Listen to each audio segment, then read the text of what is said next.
Hello అందరికీ! ఇవాళ మనం తెలుసుకోబోయే కథ 'ఛాయల నీడ'. విస్పరింగ్ వుడ్స్ మధ్యలో ఉన్న రేవెన్స్‌వుడ్ అనే చిన్న పట్టణంలో ఒక విచిత్రమైన అసహజత వ్యాపించింది. ఆ రహస్య వ్యక్తి వచ్చి వారం రోజులవుతోంది. కానీ అతని గురించి ఎవరూ ఏమీ అర్థం చేసుకోలేకపోయారు. అతడు పొడవుగా, ఆకర్షణీయమైన ఆకుపచ్చ కళ్ళతో, భుజాల వరకు జెట్ బ్లాక్ నలుపు జుట్టుతో ఉండేవాడు. వేసవి కాలంలో సరిపడని పొడవాటి చీకటి కోటు వేసుకున్నాడు. ఆ వ్యక్తి పేరు ఎలైజా. పట్టణానికి వెలుపల ఉన్న పాత, ఖాళీ మ్యాన్షన్‌లో నివాసం చేయడం మొదలుపెట్టాడు. ఆ మ్యాన్షన్ సంవత్సరాలుగా ఖాళీగా ఉంది. పట్టణ వాసులు దాని భయానకమైన ఆకృతికి అలవాటు పడిపోయారు. కానీ ఎలైజా వచ్చిన తర్వాత వింతలు మొదలయ్యాయి. రాత్రి వేళల్లో అతడిని అటవీలో తిరుగుతూ చూశామని కొందరు చెప్పారు. చీకట్లో అతని కన్నులు ఎరుపు నిప్పులా మెరుస్తున్నాయని మరికొందరు, గాలిలో వినిపించే గుసగుసల్ని, చీకట్లో దాగి ఉన్న పురాతన దుష్టశక్తుల గురించి హెచ్చరికల్ని విన్నారని చెప్పారు. పట్టణవాసులు జాగ్రత్తగా ఉండేవారు. కానీ ఎలైజా మాత్రం హానికరుడు కానట్లు కనిపించేవాడు.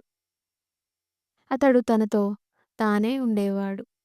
కానీ అతని ఆవర్తనం మాయలతో నిండి ఉండేది. రోజులు గడిచే కొద్దీ పట్టణవాసుల ఉత్సుకత పెరిగింది. ఎలైజా నిజంగా ఎవరు? అతను రేవెన్స్‌వుడ్‌కి ఎందుకు వచ్చాడు?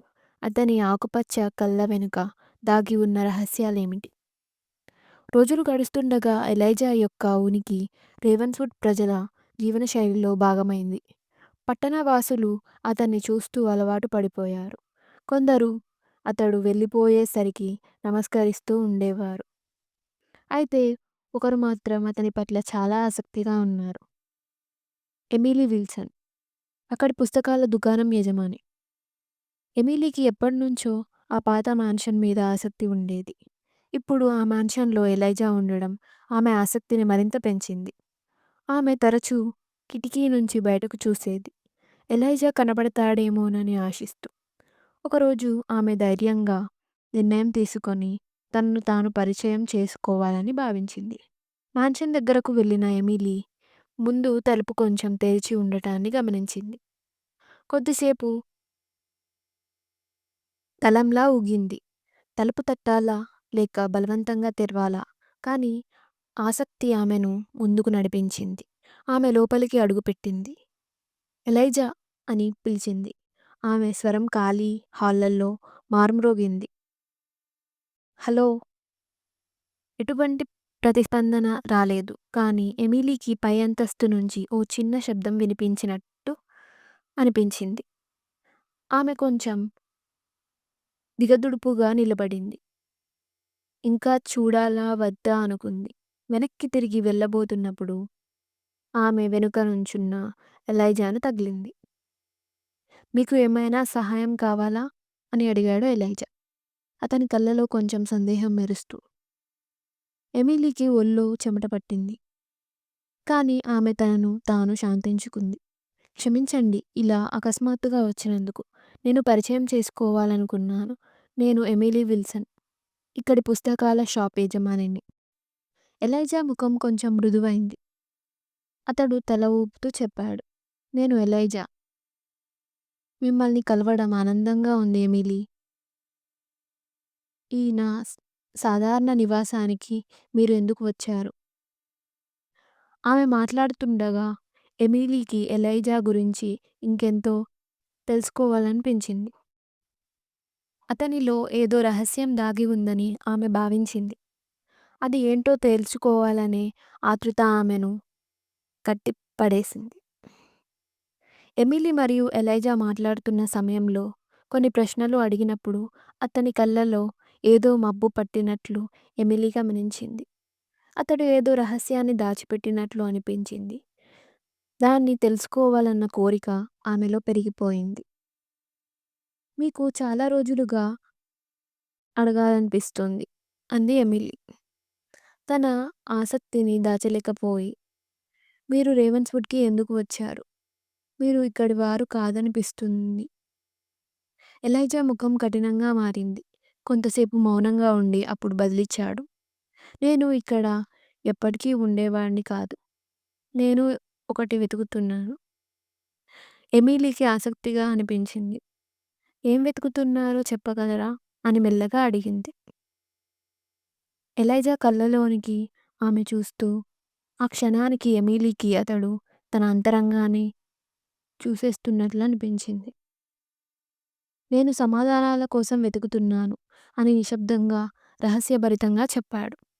"నా గతం గురించి" అని. అతను మాట్లాడుతున్నప్పుడు ఎమిలీ గమనించింది. ఎలైజా చుట్టూ చూస్తూ ఎవరూ లేరని నిర్ధారించుకున్నట్లున్నాడు. ఆ క్షణానికి ఆమె ఒళ్ళంతా గుబురెత్తింది. ఆమె బయటకు వెళ్ళాలని అనుకుంది. అయితే ఆమె వెళ్ళబోతున్న సమయంలో ఎలైజా ఆమెను ఆపాడు. "ఆగండి" అతడు మెల్లగా కానీ ఆతృతంగా అన్నాడు. "నాకు మీకు ఏదో చూపించాలి అని ఉంది" అన్నాడు. అతడు ఆమెను మాన్షన్ లోపల ఉన్న ఒక రహస్య గదికి తీసుకెళ్ళాడు. అది ఎమిలీ ఎప్పుడూ చూడని గది. లోపల పాత పుస్తకాలు, పురాతన వస్తువులతో నిండిపోయి ఉంది. ప్రతి ఒక్కటి మరో దానికంటే ఆసక్తికరంగా ఉంది. "ఇది అసాధారణంగా ఉంది" అని ఎమిలీ ఆశ్చర్యంతో షెల్ఫ్‌లను చూడబోతూ అంది. "ఇవన్నీ ఏంటి?" ఎలైజా నవ్వాడు. చిన్న మర్మమైన నవ్వు. "ఇది నా పరిశోధన" అని చెప్పాడు. "రేవన్స్‌వుడ్ చరిత్ర వెనుక ఉన్న నిజం తెలుసుకోవాలనుకుంటున్నాను" అన్నాడు. ఎమిలీ ఆ గదిని పరిశీలిస్తుండగా కొన్ని వస్తువులు మెరుస్తున్నట్లు అనిపించాయి. ఆమె ఒకటి తాకేందుకు చేయి చాపగా ఎలైజా ఆమెను అడ్డుకొన్నాడు. "అది తాకకండి" అని హెచ్చరించాడు. అతని కళ్ళల్లో తీవ్రమైన భావం మెరిసింది. "అది సురక్షితమైనది కాదు" అని. ఎమిలీకి భయం వేసింది. కానీ ఆ భయంలోనూ ఒక కొత్త ఆసక్తి పుట్టింది. ఎలైజా దేనిని దాచిపెడుతున్నాడు? ఎందుకు అంతగా రహస్యంగా ఉంచాలని కోరుకుంటున్నాడు? అని. ఎమిలీ తన చేయిని వెనక్కి తీసుకుంటున్న సమయంలో ఆమెకు ఏదో భయంకరమైన భావన కలిగింది. ఎలైజా ఎందుకు అడ్డుకున్నాడు అని ఆలోచిస్తుంది. ఆమె ఒక అడుగు వెనక్కి వేసింది. మళ్ళీ ఆ గదిని పూర్తిగా తారసపడుతూ చూసింది. "ఇవి అన్నీ ఏంటి?" అని ఆమె మళ్ళీ అడిగింది. ఈసారి మరింత మృదువుగా. ఎలైజా ముఖం కొంచెం మారిపోయింది. అతడు కొద్దిగా శాంతించాడు. "ఇవి రేవెన్స్‌వుడ్ చరిత్రపైన పరిశోధన" అని చెప్పాడు. "ఈ పట్టణంలో దాగిన రహస్యాలను అర్థం చేసుకోవడానికి నేను గతాన్ని అధ్యయనం చేస్తున్నాను" అని చెప్పాడు. ఎమిలీకి మరింత ఆసక్తి కలిగింది. "ఏ రహస్యాలు?" అని ఆమె మెల్లగా అడిగింది. ఎలైజా కొంచెం సందిగ్ధంగా ఉన్నాడు. ఎమిలీకి అతడు చెప్పడం లేదేమో అనిపించింది. కానీ తక్కువ గళంతో, నియంత్రిత స్వరంతో మాట్లాడడం మొదలుపెట్టాడు. "రేవెన్స్‌వుడ్‌కు చీకటి చరిత్ర ఉంది" అన్నాడు. "వేదనతో కూడిన కథలు, పాడైపోయిన జీవితం. చాలామంది మనుషులు మాయమయ్యారు. ఎన్నో వింత సంఘటనలు జరిగినట్టు కథలున్నాయి. ఆ కథల వెనుక ఉన్న నిజాన్ని నేను తెలుసుకోవాలనుకుంటున్నాను." ఎలైజా మాటలు వింటున్నప్పుడు ఎమిలీకి ఒళ్ళు వణికిపోయింది. రేవెన్స్‌వుడ్‌కి ఓ రహస్యమైన గతం ఉందని ఆమెకి తెలిసిన విషయమే కానీ దాన్ని అంతగా ఆలోచించలేదు. ఇప్పుడు మాత్రం పట్టణం కనిపించినంత తేలికగా కనిపించదని ఆమె గ్రహిస్తోంది. "ఆ కథల వెనుక నిజంగా ఏమి ఉందని మీరు అనుకుంటున్నారు?" అని ఆమె అడిగింది. ఎలైజా ఆమె కళ్ళలోకి చూశాడు. ఆ క్షణానికి ఎమిలీకి అతని కళ్ళలో మునిగిపోతున్నట్టు అనిపించింది. "ఈ పట్టణంలో ఏదో కీడు ఉంది" అని అతడు గంభీరంగా అన్నాడు. "చాలా కాలంగా దాగి ఉన్నదేమో" అని. ఎమిలీకి భయం వేయడంతో పాటు ఆమెలో మళ్ళీ ఆసక్తి పెరిగింది. ఎలైజా కనిపెట్టిన రహస్యాల గురించి మరింత తెలుసుకోవాలనిపించింది. ఎలాంటి ప్రమాదం ఉన్నా సరే. వెనక్కి తిరిగి బయటకు వెళ్ళే సమయంలో ఆమె ఒక్కసారి గుండె ఆగినట్లయింది. ఎలైజా డెస్క్ మీదున్న ఒక కాగితం మీద ఉన్న చిహ్నం ఆమెకు పరిచయంగా అనిపించింది. అదే చిహ్నం ఆమె పుస్తకాల దుకాణం బయట ఉన్న చెట్టుపై చెక్కబడి ఉంది. ఆ చిహ్నం అంటే ఏంటి అని ఆమె మెల్లగా అడిగింది. ఎలైజా ఆమె చూపు వెంబడించాడు. కొంతసేపు కదల్లేని విధంగా నిలిచిపోయాడు. అప్పుడు చట్రంగా తన చేయిని చిహ్నం మీద వేసి మూసేశాడు. ఇది ఏమీ లేదు అన్నాడు గట్టిగానే. ఒక చిత్రలేఖనం మాత్రమే. కానీ ఎమిలీకి అది నిజం కాదని తెలుసు. ఎలైజా కళ్ళలో ఆమె భయాన్ని చూసింది. ఆమెకు తెలుసు తాను ఎంతో ముఖ్యమైన విషయాన్ని గమనించింది.